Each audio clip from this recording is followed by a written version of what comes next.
Hi everyone. Thank you so much for coming and welcome to our Open Day. Our Open Day is ostensibly a part of the TransformAr project, so we do, that's kind of why we've branded it that way, but really it's a great opportunity to hear a little bit more about project progress across a lot of the stuff we're working on at WRT in the remit of climate change adaptation. So TransformAr is just one part of what the wider day will be about. So the TransformAr project was a Horizon 2020 project.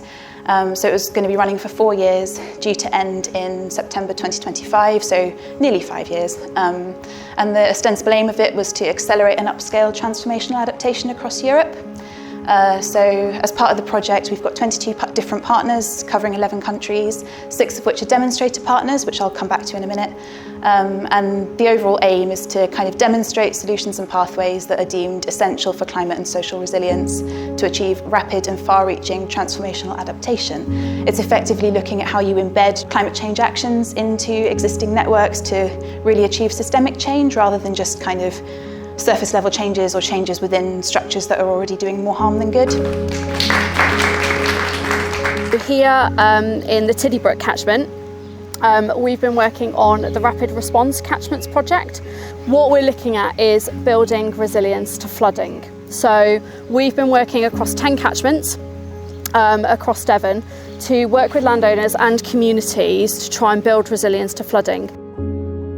WRT as a whole has been working, so our land advisors have been going out and working around the catchment through different projects as well. So we're really trying to get a holistic overview as a trust of what we can do on a catchment scale, as well as kind of looking project specific on what we're doing just with a particular landowner, one particular landowner at a particular time.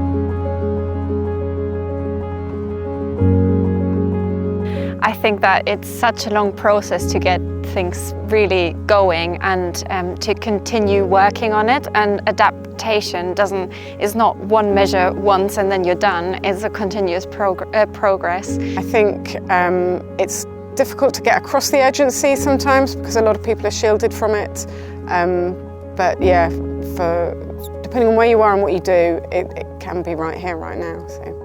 I think that the most important one is to adapt it to the community. So something that would work down here in the southwest would be not necessarily, or would just not work in London or in the northwest or on an island. So it's really making sure that it's locally or thought about it with a local mindset, and that the communities are embedded in the solution.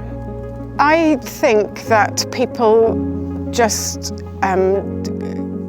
don't understand the level of change that is needed, and there are a lot of day-to-day pressures and short-term pressures that people have in their daily lives to start making the changes in their own personal habits that are needed, you know, around transport, around energy use and things like that is some really kind of fundamental changes, and I think it's really difficult for people to do. They've got a lot of other pressures, and the not having a clear positive outcome, you know, the end result is kind of a what if and maybes. The scale of what we have to do is huge, and it can't guarantee a positive result really.